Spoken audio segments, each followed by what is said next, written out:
여러분, 권위, 권력, 이런 단어를 들으시면은 여러분은 어떤 생각, 어떤 느낌이 드십니까? 쉽게는 긍정적이냐 부정적이냐 이렇게 나누어 볼 수 있겠죠. 여러분은 이 권위, 권력이라는 단어를 들을 때에 어떻습니까? 긍정적이십니까? 부정적이십니까? 요즘에는 권위, 권력 이렇게 이야기하면은 많이 이렇게 부정적으로 느끼는 분들이 많은 것 같습니다. 탈권위주의 시대 이렇게 이야기하기도 하는데요. 그래서 이 권위와 권력을 행사하는 게 쉽지 않아 보입니다. 이렇게 부모와 자녀와의 관계에 있어서도 그렇고요. 그리고 선생님, 요즘에는 너무 미디어에서 너무 많이 나오죠. 매스컴에서 선생님과 학생과의 관계도 그렇고요. 그리고 직장 상사와 그리고 부하 직원 간의 관계에 있어서도 늘 새로운 갈등들이 우리 사회에 나타나게 되는 것들을 보게 됩니다.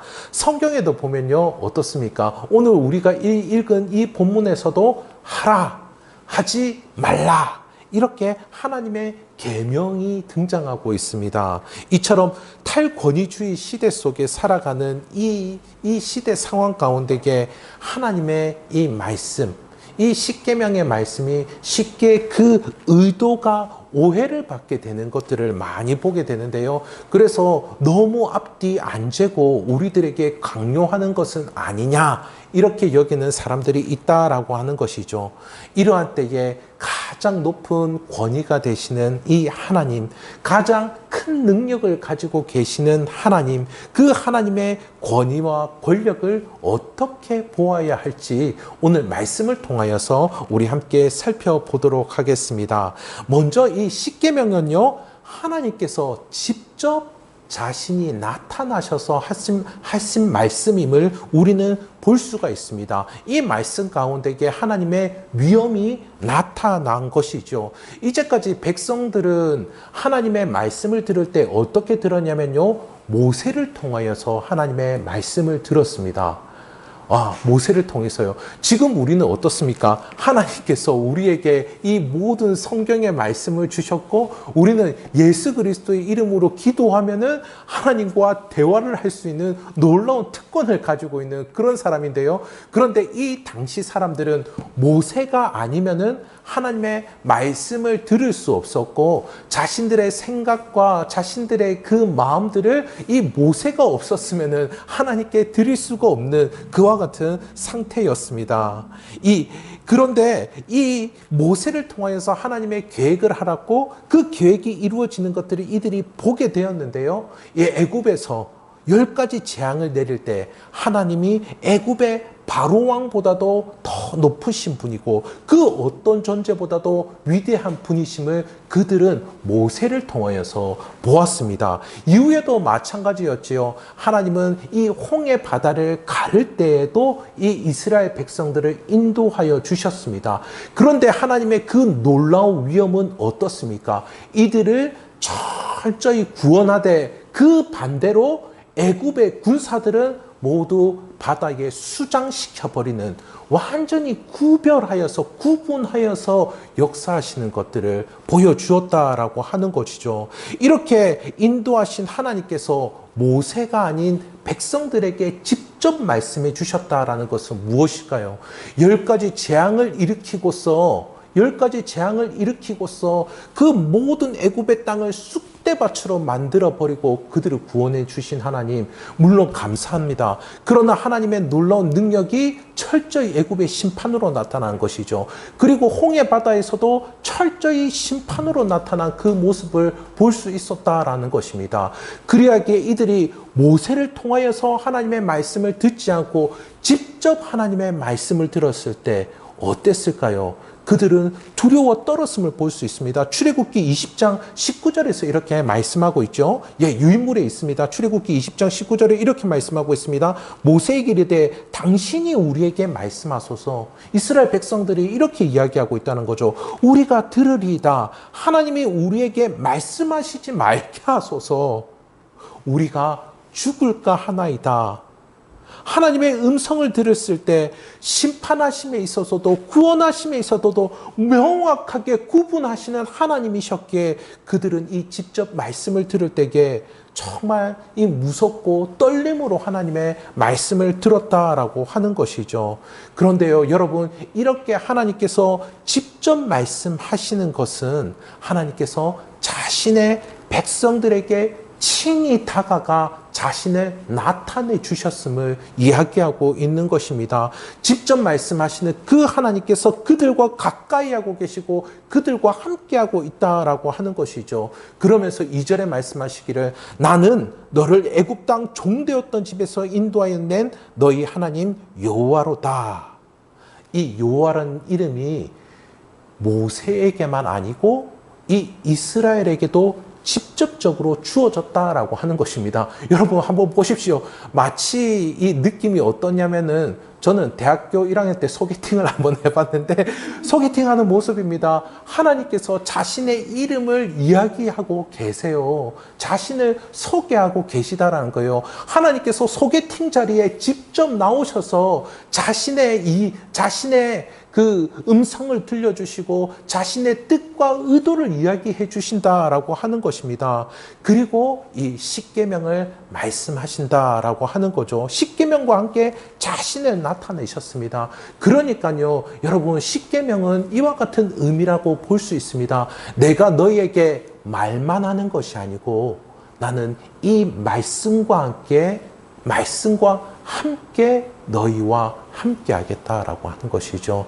이 말씀 가운데에 너희와 함께 교제하겠다, 이렇게 말씀하시는 것입니다. 그러니까요, 여러분, 우리가 하나님의 말씀을 지키면서 살아갈 때 그때는요 어떻습니까? 하나님께서 이미 그곳 가운데에 함께하고 계시다라고 하는 것이죠. 내가 누군가를 용납하고 받아들이고 조금 더 참아낼 때에 그곳 가운데서는 하나님이 이미 함께 하신다라고 하는 것이죠. 하나님께서 우리의 삶 가운데에 피해갈 길을 낼 때에 그곳 가운데서도 하나님께서는 이미 우리의 삶 가운데에 함께 하시는 하나님이심을 우리는 볼 수가 있습니다.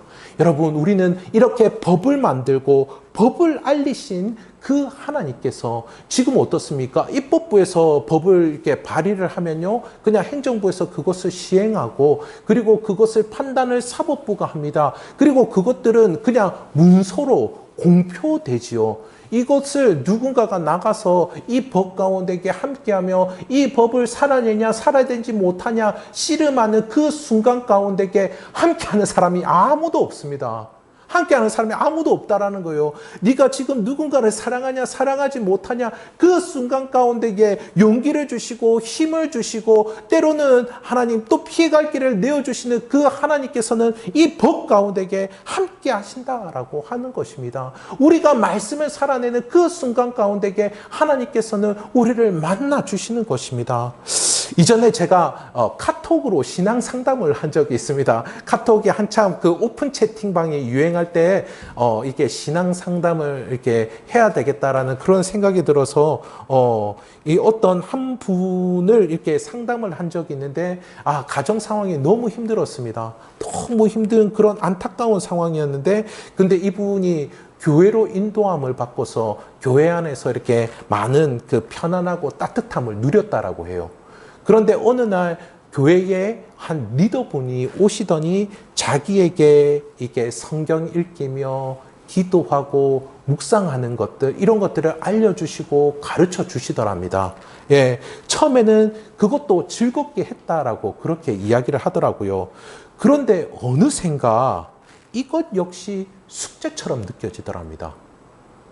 성경 읽기 몇 장부터 몇 장까지 해야 되고, 기도하는 것도 기도 제목 적고 이렇게 막 해야 되고, 묵상하는 것도 매일매일 해야 되고, 여러분은 어떻습니까? 이분은 그게 숙제처럼 느껴지고, 하루하루를 하지 못하면 숙제가 밀리는 것처럼 그렇게 느껴진다라고 하는 겁니다.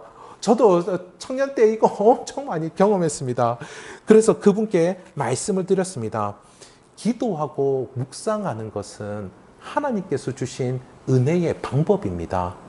기도하고 묵상하는 것은 하나님께서 당신과 함께 하기 위해서 당신을 만나주기 위한 하나님의 방법입니다. 하나님은 이 은혜의 방법을 통해서 당신을 만나기를 기뻐하십니다. 당신의 생각과 마음 그리고 생활과 함께하기를 기뻐하는 것이 당신이 큐티하고 기도하고 말씀을 읽을 때에 그렇습니다. 그래서 당신의 삶을 하나님께서는 인도하기를 원하십니다. 그 말씀을 드렸습니다. 그것이 숙제가 아니고 그것이 내 하나님을 사랑하고 내가 다른 것들을 사랑하지 아니하고 하나님과 동행하면서 살아가고 그 무엇보다도 하나님을 만날 수 있는 방법이다라고 하는 것이죠. 그래서 이런 것들을 신학적으로 이렇게 이야기합니다. 은혜의 방편이다 이렇게 이야기하는데 말씀과 기도 외에는 이런 것들이 없다. 분명히 우리 주님께서 말씀하셨습니다. 그러니까 어떠한 신비한 방법이 아닙니다. 말씀과 기도라는 그 방법을 통하여서 하나님께서는 우리를 만나 주신다라고 하는 것이죠.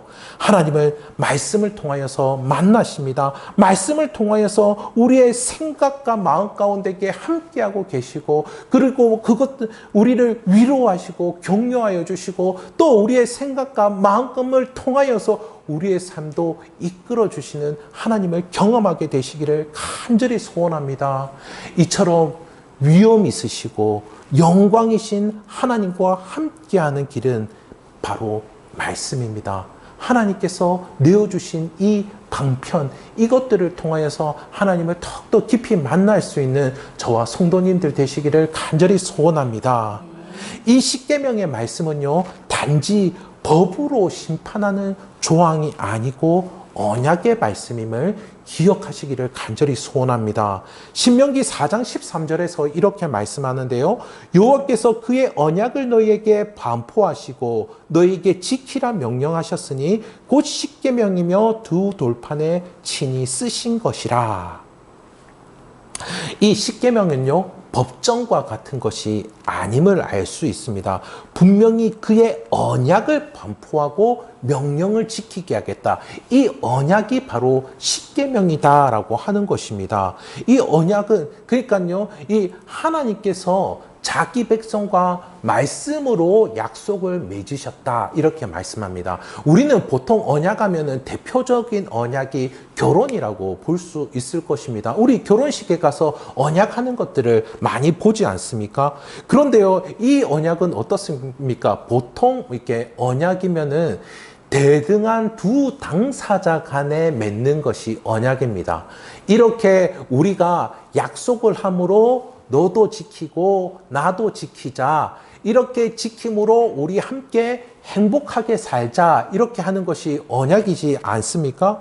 그런데 여러분 생각해 보면요. 이 하나님과 백성들이 동등할 수 있습니까? 지금 우리 역시도 이 하나님의 언약의 백성이다라고 이야기하는데 하나님과 우리가 동등할 수가 있겠습니까? 그렇지 않죠. 그러나 이게 어떻게 가능하겠습니까? 하나님이 낮아지시면 가능한 거죠. 하나님이 낮아지시면 가능한 겁니다. 오늘 말씀 5절과 6절을 보도록 하겠습니다. 제가 5절, 여러분 6절 읽어주시기 바랍니다. 그것들에게 절하지 말며 그것들을 섬기지 말라. 나 내 하나님 여호와는 질투하는 하나님인즉 나를 미워하는 자의 죄를 갚되 아버지로부터 아들에게로 3, 4대까지 이르게 하거니와. 나를 사랑하고 내 계명을 지키는 자에게는 천대까지 은혜를 베푸느니라. 아멘. 분명히 말씀하고 계십니다. 우상을 섬기지 말라 이렇게 말씀하시면서 우상을 섬기지 아니하고 나를 사랑하는 자에게는 은혜를 천대까지 베풀도록 내가 약속하노라 그렇게 말씀하고 계시다라고 하는 것이죠. 하나님께서 이렇게 굳이 자기보다 하등한 존재에게 약속하실 이유가 있을까요? 내가 너 이렇게 하면은 내가 축복해 줄게. 그렇게 이야기하실 이유가 있으실까요? 하나님은 부족한 게 없으시잖아요. 부족한 게 없기 때문에 뭐 내가 이렇게 하면은 이렇게 해줄게 이렇게 이야기할 이유가 하나도 없겠죠. 그런데 왜 하나님은 굳이 이렇게 은혜를 주시겠다 이렇게 이야기하시는 그 이유가 무엇일까요? 이렇게 보장을 해주겠다 이렇게 할 이유가 없지 않습니까? 하지만 하나님은 어떻다라고요? 백성에게 자기 백성에게까지 낮아지시면서 은혜를 보장하겠다. 약속하시는 것입니다. 하나님이 약속하셨어요. 하나님은 한 입으로 두 말을 못 하시지 않습니까? 하나님은 신실하지 않으시면 안 되는 분이세요. 예, 그렇잖아요. 그렇다면 이것은 반드시 지켜야 되는 그런 약속이지 않습니까? 왜 이렇게까지 하실까요? 하나님께서 이들을 사랑하시기 때문인 줄 믿습니다. 그래서 이들의 모습에까지 낮아지시고 친히 만나주시고 약속까지도 하시는 것이죠. 그러므로 말씀을 통하여서 하나님을 만나고 말씀을 통해서 삶을 살아내며 말씀을 통해 삶을 세워가시는 그와 같은 일들이 하나님의 사랑 안에서 이루어지게 되기를 우리 주님의 이름으로 축복합니다. 예, 그리고요, 이 십계명은 구원자이신 하나님께서 말씀하신 것입니다. 구원자이신 하나님께서 말씀하셨다고요. 그냥 법을 들이밀지 아니하고요. 하나님은 이 백성들의 구원자이십니다. 여러분, 이스라엘 백성들은 바로의 종이었습니다. 그러니까 이스라엘 백성들의 운명은요, 바로의 말을 듣지 않으면은 그들은 어떻게 되죠? 죽게 됩니다. 그런데 바로의 말을 듣게 되면은 어떻게 될까요? 강제 노역에 시달리게 되고, 그리고 태어나는 남자아이들은 강물에 던져지게 되고, 바로의 말을 듣게 되면요, 사는 것이 아니라 죽게 됩니다. 바로의 말을 들어도 죽고 안 들어도 죽고, 이것이 이들의 운명이었다라고 하는 것이죠. 이 굴레에 빠져나올 재간이 없었다라고 하는 것입니다. 지금도 이 땅에 있는 많은 사람들이 어떻습니까? 죽지 못해 산다, 그 이야기를 너무나 많이 하지 않습니까? 나이가 점점 기대 수명이 늘어가는 게 자기는 두렵다라고 이렇게 이야기하는 사람들도 참으로 많이 보게 됩니다. 로마서 6장 23절에서도 그 말씀하고 있죠. 죄의 삭은 사망이요. 죄의 삭은 사망이요 라고 이야기하고 있습니다. 그들뿐만 아니라 우리 역시 이 죄의 통치를 받으며 이 죄의 종이 되어서 죽을 수밖에 없었던 자들이다라고 하는 것이죠. 하지만 이스라엘은 어떠하였습니까? 이와 같은 상태에 있다 할지라도 그들은 하나님을 찾지를 않았습니다. 분명 우리는 확인한 것이 있습니다. 모세가 그 이집트의 왕자로 장성하고 뿐만 아니라 그 어머니로부터 어린 시절 교육을 받아서 그의 힘과 능력을 가지고서 이들을 가나안 땅에서 이들을 애굽에서 약속의 땅인 가나안 땅으로 이끌어내려고 자신의 동족 이스라엘 백성들에게 찾아갔습니다. 그렇지 않았습니까? 모세가 이들을 향하여서 찾아갔는데 이 이스라엘 백성들은 모세를 어떻게 대했습니까? 헛소리 하지 말라고, 허튼 소리 하지 말라고 아주 이 모세를 무시하고 모세를 쫓아내지 않았습니까? 나중에는 너가 우리까지도 죽이려고 하느냐라고 이야기하면서 그들을 보호해 주었지만은 그를 살인자로 지목하는 그와 같은 모습까지도 보여주는 것이 이스라엘 백성들이었습니다. 또 모세가 어떻습니까? 나이 80에 하나님의 부르심을 받고서 이들에게 갔을 때에도 정말 하나님께서 보여주시는 그 모든 이적을 다 보여주었음에도 불구하고 이들이 믿지 않습니다. 모세를 따르지 않는다라고 하는 것이죠. 꿈쩍도 하지 않았습니다. 오히려 모세 때문에 일거리가 늘어났다라고 하면서 모세에게 대드는 모습을 볼 수 있죠. 이들은 심지어 하나님의 인도하심에 따라서 광야에 나왔을 때도 어떠했습니까? 이들의 광야의 여정이 끝나는 모습을 신명기에서 볼 수 있는데, 신명기에서도 모세는 이렇게 이야기하고 있습니다. 9장 7절의 말씀인데요. 너는 광야에서 내 하나님 여호와를 경노하게 하던 일을 잊지 말고 기억하라. 내가 애굽 땅에서 나오던 날부터 이곳에 이르기까지 늘 여호와를 거역하였으되, 이렇게 말씀하고 있습니다. 이들은 출애굽 여정 내내 불순종했다라고 하는 것이죠. 이들이 구원을 얻을 만한 일은 단 한 번도 없었음을 볼 수가 있습니다. 그와 같은 업적이 있었다, 그와 같은 의로운 일들이 있었다, 이런 일들을 한 번도 볼 수가 없었습니다. 그러나 하나님은 어떠했습니까? 이들을 여전히 이들을 향한 무한한 사랑으로 그들을 구원해 주셨죠. 오늘 말씀 2절, 나는 너를 애굽 땅 종되었던 집에서 인도하여 낸 내 하나님 여호와니라. 이 말을 듣던 이 이스라엘 백성들은 하나님을 인정할 수밖에 없었을 것입니다. 그들은 바로의 말을 들을 수밖에 없는 그 처지에서 남는 것도 없이 죽을 수밖에 없었던 그 처지에서 그들은 하나님의 부름을 받았던 것이죠. 그들은 모세와 아론에게 불평과 불만을 늘어놓았음을 그들은 깨달았을 것입니다. 그들은 하나님께서 헤아릴 수도 없이 도우시고 은혜 베푸시는 것을 보면서도 자신들이 믿음이 없다라고 하는 것을 그들은 알았을 것입니다. 하나님께서 말씀하신 대로 전적인 하나님의 인도하심만이 그들을 구해냈다라고 하는 것이죠. 그러면서 하나님께서 자신을 누구라고 소개하고 있습니까? 나는 너의 하나님 여호와니라. 여호와라고 자신을 소개하고 있습니다. 여호와. 출애굽기 6장 3절인데요. 우리 이전에도 제가 이것을 말씀드렸는데 이렇게 말씀하고 있습니다. 내가 아브라함과 이삭과 야곱에게 전능의 하나님으로 나타났으나 나의 이름을 여호와로는 그들에게 알리지 아니하였고, 이전의 조상들은 엘샤다이 전능의 하나님을 알고 있었습니다. 능력을 행하시는 하나님을 그들은 경험했다라고 하는 것이죠. 그러나 여기서 뭐라고 말씀하고 있습니까? 여호와 하나님이다 말씀하고 있습니다. 여기서 처음으로 이 백성들을 향하여서 여호와다라고 이야기하고 있는 것이죠. 이전에 그 족장들 아브라함과 이삭과 야곱은 하나님의 음성을, 그 약속을 듣기만 했었습니다. 그들은 이 약속이 이루어지는 것을 경험해 보지 못했습니다. 이 약속이 이루어지는 것과 함께하는 하나님을 그들은 알지 못하였습니다. 그러나 지금 광야에 있는 이 이스라엘 백성들은 어떻다라고요? 약속을 성취하시고 이를 이루시고 그것 가운데에 함께 하시는 하나님을 이들은 경험했다라고 하는 것이죠. 언약을 성취하시는 하나님, 그 구원의 능력과 함께 구원자로서 너와 함께하는 하나님을 너희가 지금 보고 있고 경험하고 있다. 그래서 여호와 하나님이다. 이렇게 일러주고 계시는 것입니다. 이전에 제가 사역자로 부르심이 있어서 집중적으로 기도를 한 적이 있습니다.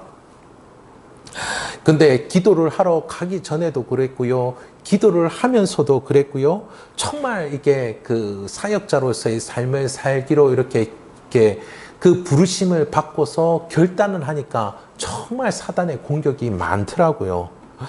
네가 무슨 사역을 하냐? 네가 이전에도 정말 별 볼 일 없이 살았고 지금도 마찬가지잖아 라고 하는 이 사단의 공격이 정말 많은 겁니다.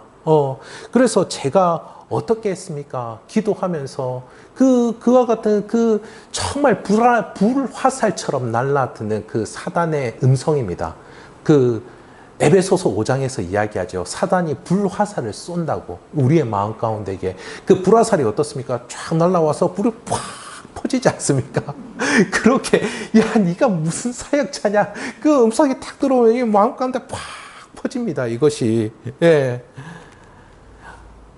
제가 이렇게 기도했습니다. 하나님, 저는 부족합니다. 문제도 많고, 그리고 부끄럽습니다. 죄책감도 많습니다. 그러나 하나님만 의지합니다. 이렇게 기도를 하니까요, 제 마음속에 십자가가 커지더라고요. 제 마음속에 이전에는 제 마음속에 십자가가 그 십자가의 은혜, 나를 구원하여 준 은혜, 그것이 정말 그 십자가는 모든 인류를 다 구원할 만큼 놀라운 능력을 가지고 있는 그 십자가지만은 제 마음 안에 있는 그 십자가는 제 마음이 좀 콕닥지만 합니다. 제 마음 안에 있는 십자가는 마치 이 귀걸이에 매달린 십자가, 목걸이에 매달린 십자가 마냥 정말 십자가가 너무나 작고 그 십자가의 은혜, 그 구원의 능력을 너무나 작게 경험하고 있는 제 자신의 모습을 발견하게 됐습니다.